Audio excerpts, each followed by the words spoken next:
Welcome to the Real Estate Explainer podcast, where we talk about anything and everything real estate. I'm your host, Brian Kixula. Today we have Travis Oglesby on the podcast, and we'll be talking about subject to mortgage. Hey, Travis, just wanted to kick things off and say thank you for joining the podcast. I'm super excited to have you on today talking about subject to mortgage. This is one of those topics that I've heard about for decades, but never really dove into because I was always on the conventional finance side of things.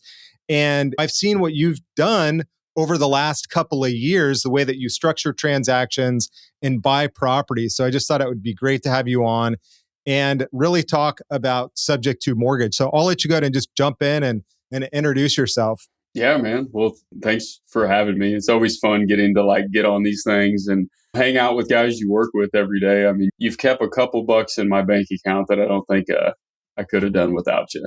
And so, but anyway, Thank you. I mean, I'm Travis Oglesby. I live in Southern Illinois. My business is Tavis Properties, and that's my real estate investment company. And we buy single family homes throughout really the Southeast. So Georgia, South Carolina, Florida, North Carolina, Tennessee, and Northern Alabama. And we buy them subject to, that's a lot of our focus is really cash flow driven. Probably buy anywhere. It really depends on the month, the year, kind of whatever our mission and vision is for that particular year. But we'll buy anywhere from 60 to 90 homes a year. And we do it we have our in-house marketing team that does it. And our focus is creative finance. I mean, that's I've been in this space for 7 years and really put a focus on the creative side, which is subject to or seller finance or some now, some later, or whatever everybody likes to refer to. And let's kind of define that subject to. I think not a lot of people understand what it means to buy a property subject to. So could you break that down? What does subject to a mortgage mean? Yeah. So buying a home subject to an existing mortgage, you can Google and get some great definitions on it. But guys, it simply means you're just taking over somebody's mortgage payments. And so the deed goes into your name, the debt stays in the seller's name. It's really best case scenario for an investor. And so what it simply means is you would buy a house just like you normally would, only you're not buying it with cash or with your own money or with private money. You are simply maybe giving that seller some walkaway money. Maybe you're not giving them anything. You're just simply catching up the mortgage because it's probably in arrears. And then the mortgage stays in their name and the deed goes into the investors. And then you own the home. So you're not calling the bank. Let's just be clear on that. You're not calling the bank. You're not taking a loan application. You're not assuming somebody's mortgage. You're literally taking over their mortgage payment. You're bringing them back to current. Let's say they're 3 months in arrears. The bank is going to foreclose on them at some point. You're stepping in and saying, hey, I'll bring your mortgage payments current. I'll take over the mortgage and I'll give you a bit of walkaway money to sell the property essentially. Yeah. But you're purchasing the property subject to the existing mortgage. That is exactly correct. Yep. And really, it's just a nice way really, it builds a lot of cash flow, and that's really why I do it. But in all actuality, it helps a ton of homeowners that couldn't sell their home to an investor because it doesn't meet the 70% ARV minus repair rule or 50% or 60% or wherever wholesalers and flippers like to buy it at. We can really buy it up to I've bought them up to 100%. It's not really necessary to buy them up to 100% because there's so much equity in homes today. But it's just a way that you can help sellers that everybody else can't help. And so it's a neat way to still be able to make quite a bit of money off of doing them. And I'll explain what that looks like. But it's a really good way that all of the wholesalers' dead leads, you can easily convert them and probably make more than a wholesaler could anyway. So you're having real conversations with clients that are looking at losing their properties because they're behind in the mortgage payments. You're bringing them current and offering them money to walk away. I'm sure that some of our listeners are going to say, these deals just aren't out there. I'll let you know, I've worked with Travis for a couple of years now, I think 3 years, and I've watched them buy property month after month. doing this exact strategy. And it's amazing. We were on a call with his team about a week ago, and he actually closed on a property just before the call, and pretty amazing. So that was neat to see in real time. What are some of the real pros? What are the pros of doing a subject to mortgage? So the pros, I'll speak to the pros like for the investor side of things, and then we can probably touch on the cons too. But the pros for us are, think about over the last 20, 22, maybe 23 years now, we've had sub 5% interest rates. Today, they're at 6, 7, 8, 9, whatever the Fed's doing today, following the 10-year treasury. And so it enables us to still be able to buy homes at 3 and 4% debt. And so really, if you think of that from the simplest standpoint, like I just acquire debt at 3 and 4%, and I wrap the debt, which means I just sell the homeowner financing at 9, 10%. And so we just make an arbitrage spread on that low interest rate debt. So really it's a way that, like, think about if somebody went and bought a rental property today, they had to put 20% down and they probably got a 8, 9.5% interest rate. So for me, I could go buy a home sub 2, and I could probably give the seller between $2,500 and $10K down to walk away. They'd be ecstatic about it. And I would get a 2.5% rate, 3% rate, 4% rate. So that's one huge pro that we can do there. So you just said a wrap mortgage. Those were kind of two different pieces that you really talked about. So it's acquiring the property, giving the seller walkaway money, taking on an existing mortgage that has a reduced interest rate. And then when you turn and sell that property, you're then financing the new buyer. Correct. Is that correct? Is that what I'm hearing? That is so correct. Then you're creating another note on that same transaction. Yeah. So that's pretty powerful. It is, man. And it's really cool to do it at the end of the day, because yes, you're going to make a lot of money. Like, and I'll touch on another pro here too. Like, that's really cool. But like inside of Tavis, like we just call it a home ownership program. So imagine everybody who cannot get bank financing, which is 70% of which is most of the population cannot get bank financing. We are able to tell people yes who a bank says no to. And so it really means a lot to our sellers to be able to own a home, because a lot of Americans, I don't know if this is true or not, but whenever we last looked it up, a lot of people hold their wealth inside their home over their lifetime. And so within 30 years from they buy a home when they're 30, so when they're 60, they now own a home that's free and clear. It's appreciated in value. It's worth $2, $3, $4, $500,000 that it's increased through time. And so we're able to still give people the opportunity of having that American dream of home ownership and not worrying about rent, not worrying about the landlord doing what they want. And we set the mortgage rates at what the rental rates would be for the area. And so instead of renting a home, you can simply own a home with us. All right. So let's look at that from a numbers point of view. So you're, let's say, acquiring a property that's got let's say $100,000 mortgage on it. Let's call their high payment at, what would you call it? About $500 on that $100,000 mortgage. Let's say current market rents are $1,300. What you're saying is then you take that property and you sell it to somebody else and you finance the difference to them.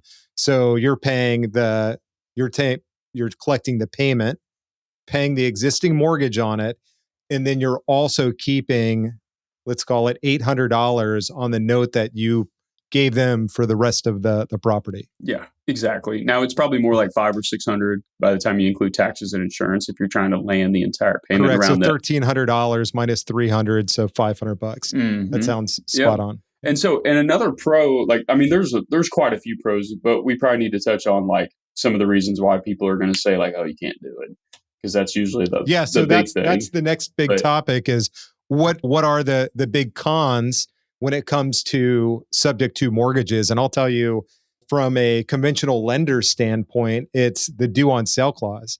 Hey, you got to record that mortgage or that property into your name as an investor. You're going to get a phone call from the bank in 90 days, 30 days, as soon as they figure it out. That's what I would say as a lender, or let's say a conservative, realtor in the market. So the con that pops into my mind right away is, number one, is you're going to get that loan call due immediately.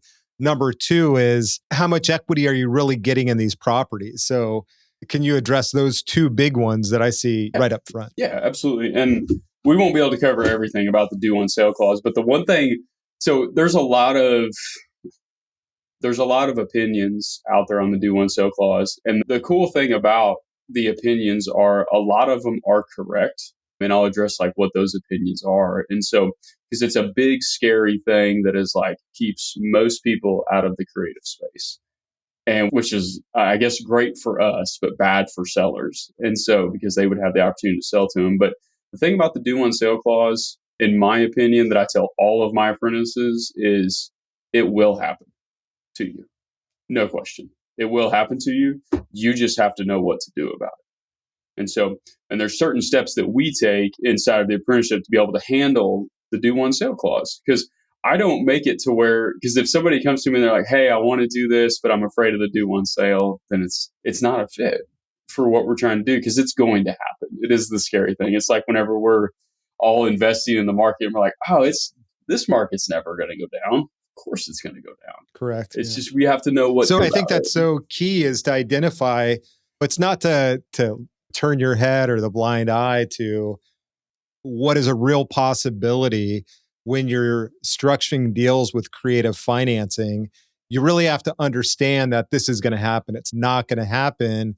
It could happen on your first transaction or it could happen on your 20th transaction, but down the road, somebody's going to call the note. So it's planning ahead for that eventual note that you're going to have to refinance or pay off. And what is the solution in that scenario when you do get that call? Yeah, there's things you can do outside of the refinance and selling the home and paying it off or anything like that. You can still keep it. You can just transfer the deed back into the seller's name, sign a contract for deed with them, and keep the immediate wrap in place. So you can never lose that interest rate. Like there's very simple ways to keep that interest rate in place without refinancing. But the one fail safe that you can always do is just refinance the property. You're probably not going to cash flow anything now.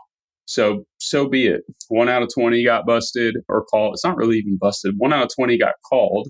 And so now you just refinance that one and you hold that one in your portfolio. Now, if you were with us, I mean, we will get that loan to stay in place because of the like 3 scenarios that we have that we can take them through to keep that debt in place in the seller's name. But the thing about the due on sale clause, this is not something that happens overnight. Like they make a phone call and the next day you've got to pay off this mortgage. My guess is you've got time to work this scenario through. They're not calling it today. Is that correct or am I wrong? Yeah, I mean, you'll have 90, 120 days. I mean, it really depends on the bank, the size of the bank. And the thing about it too is this is kind of like lightning striking a little bit. I mean, I don't know how many I've probably only done a couple hundred sub two, which I guess is a few. I've done a couple hundred sub twos now, and I've only had 3 of them get called. And so it's really not, it's definitely the exception, not the rule. And you can't let the exception keep you out of the game. So, and that 90 to 120 days before you're going to lose the property, 120 days to figure things out. So you definitely have time to get everything dialed in. Or reach out to your resources. Yeah, reach out to your resources. The next con was it's really buying a property that has low equity. You're picking up properties, you said at the beginning of the call, where an investor is not doing the deal. That's why they didn't sell the property already. And the reason the investor is not doing the deal is because they need to make a certain spread on it after they improve the property to get it to, they're going to have to rehab it before they sell it. So how do you work around that negative or that con when it comes to subject to mortgages? Yeah. At this point, I don't really buy anything that has low equity. We just kind of, all right. You kind of get to, I would say over time, as your business grows, you can be a little bit pickier on how you buy them, when you buy them, who you say yes to, who you say no to. But that wasn't how it always was. But let's say you bought a house and it only had 10% equity in it. So you bought it at 90% ARV. Let's just assume it's got no repairs for easy math. And so the big thing that we do whenever we buy a home is we sell the house at the ARV times 1.1. So basically adding 10% to it minus 50% repairs.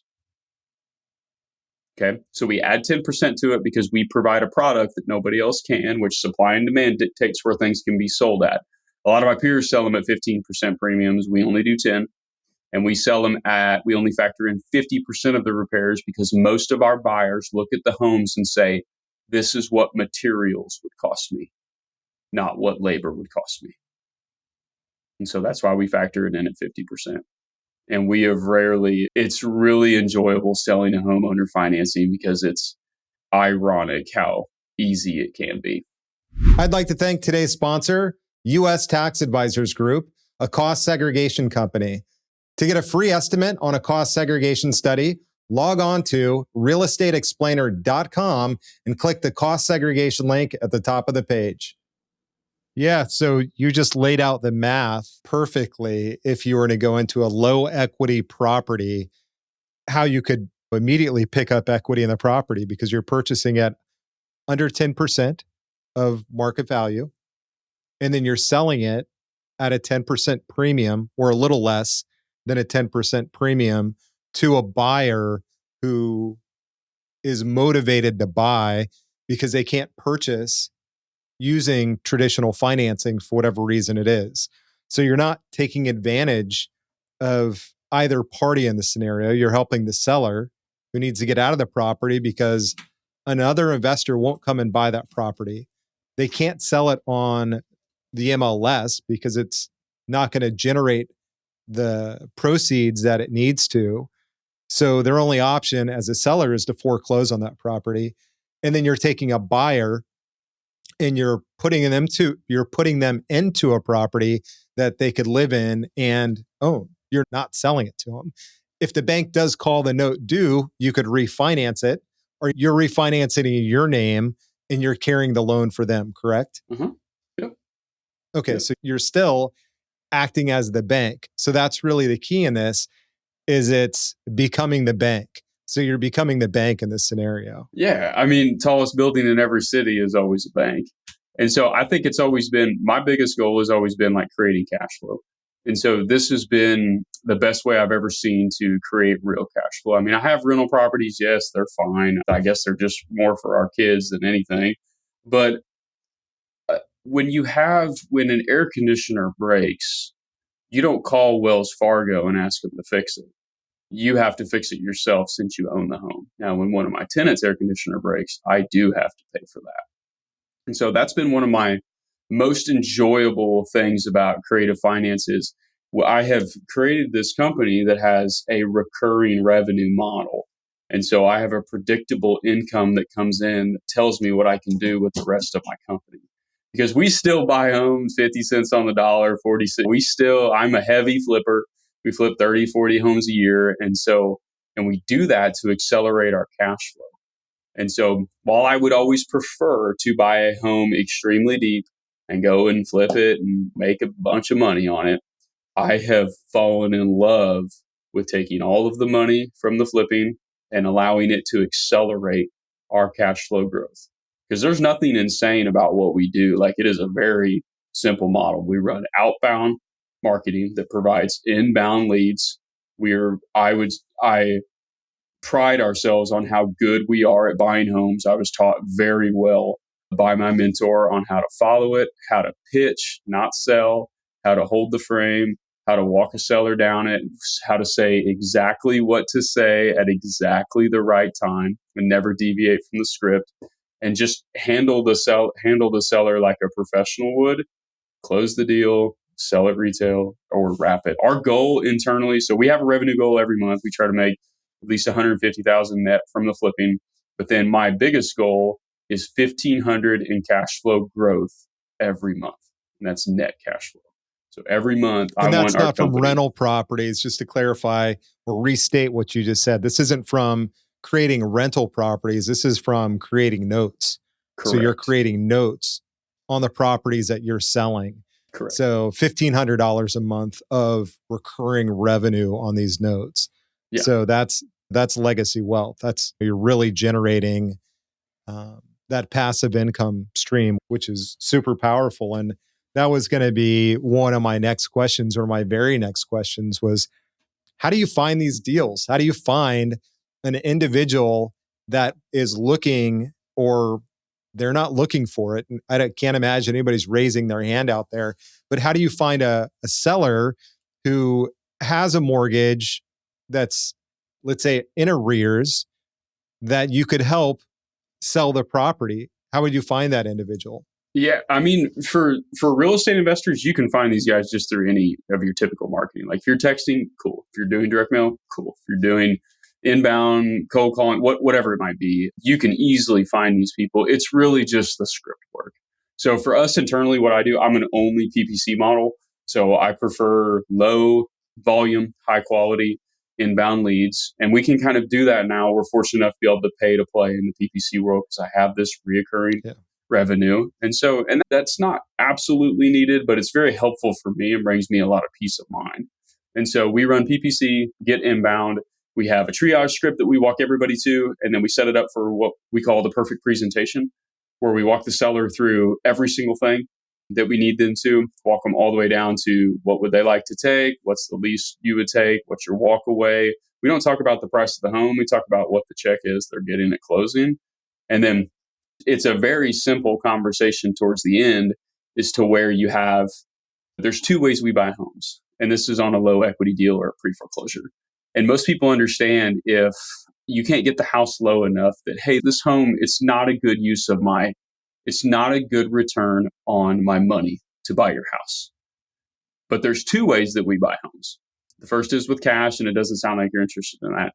The second is we set up to take your payments over and the house sells.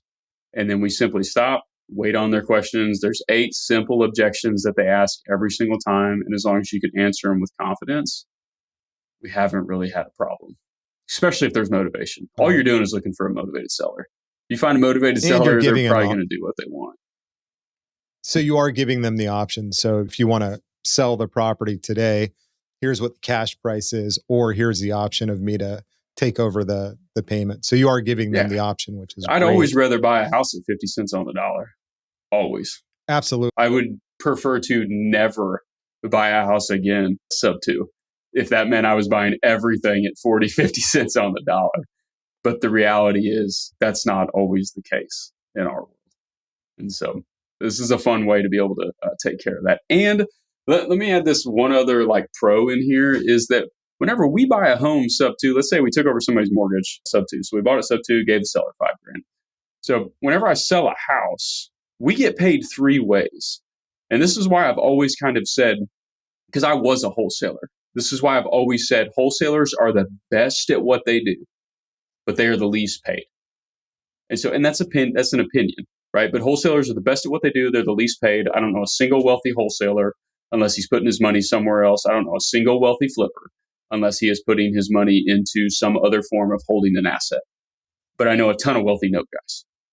And so whenever we buy a home sub 2, gave the seller $5,000, $7,000, whatever, $2,000 to walk away. Whenever I sell that home owner financing, I'm probably going to get 15, 20, 25,000 or more. I don't know, but our average is around 15 to 20 today as a down payment. So 15 to 20,000 down. So right there, we just made, who knows, 5 to 10 grand from a down payment. So we got paid once already, which 10 grand is a typical wholesale. Let me unpack that real quick, because I think that's an important point. Is the way that you made the money is your walkaway money that you provided to the seller was $5,000. On the sales side of it, they're giving you $15,000 to $20,000. So the difference is the income that you're making right off the bat. Yeah. Yep, exactly. And that's just in that example, right? Sometimes I give sellers 20 grand to walk away if it's a phenomenal deal, and then I'll go get a $20,000 down payment. I'm not in it for anything. And so, but if I gave a seller 20 grand or $5,000 down, got a $15,000 down payment, boom, you made 10 grand up front when you sold it 30 days after you bought it. Then you sold it at a premium. Okay. So you bought a house for 100,000. I probably sold it at least 160, 170. So I have a $50,000 equity spread in there. I sold it at 10%. There's other things that I could really touch on in there. So that's the second way you get paid, right? Because that's a future pot that you're going to get in a big pot. Third way you get paid is that you're probably making, I won't let my apprentices do a deal unless it's a 0% interest deal, unless they're making a minimum of $500 a month. And so Then the third way you get paid is through your cash flow. So you get $500 a month until they cash out that loan. And at that time, you're getting $50,000, $60,000 paydays. So you got paid three ways on one transaction. Much better You're than just not making getting five it or all 10 up grand. front. This is kind of that slow burn. It's going to take a while for you to get everything. Typically, how long does it take a new buyer to acquire the property from you? Are you holding onto these properties for 24 months, 36 months? Whenever I started, I was always told 5 to 7 years. And a lot of mine, there's still quite a few that are in place, but I've had so many of them cash out by year 2. They're cashing out. And so, which is kind of where you've came into play a lot, is we've had a surplus of excess income that we've had to try to offset through running cost segs. Yeah.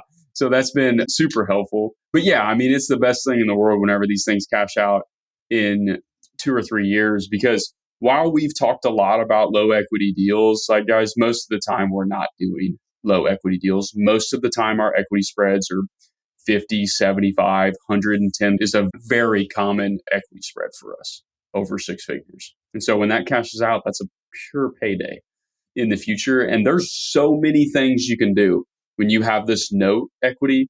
You can trade notes, you can swap notes for depreciation for loss purposes and still regain. There's so many. Understanding sub 2, in my opinion, is like the 101 of that space. And that's so cool, because that's an entire secondary market of notes. So you don't even have to be the one to originate these transactions. You could come in and find someone who owns the note on a property and go and buy that note. You may pay a little bit of a premium on it, but now you've invested in real estate by buying the note. So what a cool thing. Yeah. So I mean, we hypothecate money all the time. Yeah. Yeah. That's amazing. So if you needed to cash out because you're trying to get into a RV park or a mobile home community in Texas, then you could sell a couple of your notes, come up with a couple $100,000, and you've got the down payment on a much larger asset. So that's a really cool transition from just buying the property. And it's also, I mean, it's just such a neat thing that when you look at creative financing in real estate, I think a lot of people just think that, hey, it does not exist. This is not something that's out there anymore. And it's not a myth. Like I said earlier in the podcast, every single month we're working on deals together, and they're on properties that you're acquiring this exact method. So it's really cool to see. And I encourage people to just to learn it, because if we went head to head with, and I don't buy a lot of houses anymore, so my team does the buying and stuff. So, but whenever you go head to head with a wholesaler, or a wholesaler who's trying to buy the house, or a flipper who's trying to buy the house, or somebody that's trying to hold it as a rental property or trying to buy the house, and then we step in and we're able to offer a solution like this, and I can give them a cash offer and I can tell them exactly what the cash offer is that they're going to get. They remember you on the appointment. So because you offered to pay them more, and you offered more solutions and seemed more buttoned up than somebody else. And so it portrays a different aura. If you're going up against wholesalers, it's amazing, because you get the opportunity to stand out, and you can probably still buy the house cash, because Sarah, the seller, still remembers you because you gave her 2 options, and one guy didn't know how to do anything, then offered 60 cents on the dollar. And when you're doing these deals, how long does it take to close the transaction? Are you in a typical scenario where it's going to take, let's call it 30 to 45 days in today's market? Are you ordering appraisals? Are you getting the title work done? Are you taking all the normal steps that you would on a traditionally financed transaction? Yes. Imagine, just like if anybody's ever bought a house, it's the exact same process. So attorney still handles it. If you look at the HUD, there's a line item there. It used to be like line 342 or something. It said home bought subject to. And so it's on the attorneys still take care of it. So the cool thing about that is this isn't like you're not coming up with your own contract, or you're not trying to do these deals without still doing all the due diligence. The transactions most likely won't close in a week or 10 days. They'll take a couple of weeks to close, But by doing that, you're getting clear title that the owner that sell or the individual that's selling you the property is the true owner of the property. So they can transfer that title. So you just want to make sure that if you're getting into the space and taking property subject to that, you're not trying to take any shortcuts or skip any of the steps. You still really want to make sure that everything is done properly. You're going to have a title company, an attorney that's going to make sure that the owner is really the owner. You're probably not going to order an appraisal on the property because you should be an expert or an aspiring expert in the area that you're buying these houses. Just call me if the debt's 3%. I'll take it. So I barely need to know what it's worth. So well, that's such a huge thing in today's world. And we hear about it on the news all the time as sellers and potential buyers are really stuck. It'd be really hard for me to sell my house I've got a 2.75% mortgage. I'll never want to get rid of that mortgage in my entire life. I'm going to keep that until I pay it off. Yeah. So it's one of these things that there are so many loans out there that have such low interest rates, and it just opens up the world for guys that are purchasing property subject to mortgages. And exactly like you said, is the bank might call the loan due. Your percentages were 1 in 100 would call the loan due. And if you could hold on to that loan for a couple of years at 3%, I just feel like it's a win. And if you're getting that equity. Oh, yeah. I mean, we didn't even touch on, like, imagine what the debt pay down is on a mortgage that's 10 years old at 3%. And then imagine what the debt pay down is on a brand new mortgage at 10%. It's basically nothing on the 10% loan for 7 years, but on a 10% loan that's on a 10-year-old loan that's at 3%, that equity spread just grows over time, guys, because you have a heavier principal pay down than you do on the new loan. And so your wealth just increases. And like the reason why I'm so fortunate that like somebody introduced this to me, and there's a lot of like chatter out there because Pace Morby's done an amazing job of like bringing awareness to this, but I would encourage more people to actually act on it and do it because a lot of my apprentices have been in sub 2. And I don't know why they haven't necessarily done anything with it yet, but it's just getting into this space. It is hard to take a deal that you can make 20, 30 grand on, maybe wholesaling it and wrap it and only make maybe 5 or 10 up front, create a $50,000 equity spread and only make $500 a month. But once people do 5 of those and their entire mortgage their home mortgage is paid for and they're never going to pay for it again, it just becomes life-changing. And I'm so thankful we got into this in late 2018, and it was like shooting fish in the barrel buying low equity pre-foreclosures because there were so many of them. The government wasn't helping anybody. And we were just picking up 3% debt everywhere. We were buying 9 to 11 sub-2s a month. And it almost wrecked our business. We were buying so many because now we had an inventory problem I couldn't fulfill. It's so easy to buy. And a lot of real estate investors think that it's so hard to buy. Truthfully, it's very easy to buy. It's very hard to fulfill.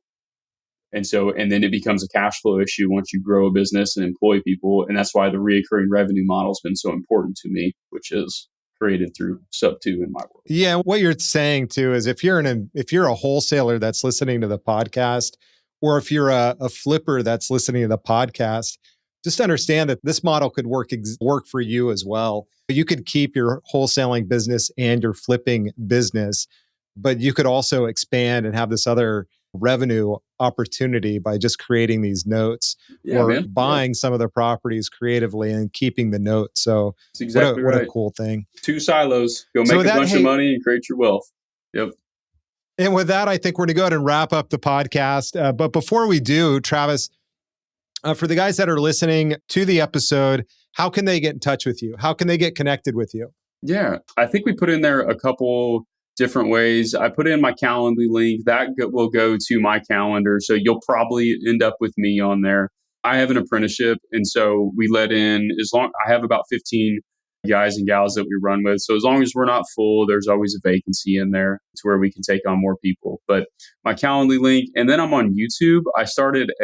So I raise a lot of private money for like my deals, fix and flips, walk away and all of that stuff. But I also did my journey to 10K And I've got my cash flow up to a little bit over 40 now, but I'm going to do like my journey to 10,000 in cash flow. I'm going to do 10 to 20 and 20 to 30 and so on and so forth. But I show you guys the actual, like my acquisition of the sub two, my sale of the sub two. And so if you're not familiar with this, it might go a little bit over your head. But for those of you that have an idea of what we've been talking about the last 30 minutes, you might enjoy it. It's kind of neat. And it means a lot to me. All right. And I'll definitely post these in the show notes. So if you're on the website, you could find them on the website. If you're on YouTube, you could find them on YouTube. So perfect. Hey, thank you again for jumping on the call today.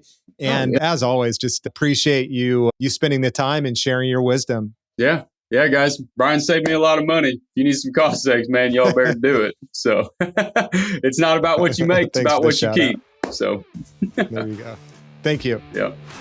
If you'd like to get connected with today's guest, log on to realestateexplainer.com and click the Get Connected button on the homepage.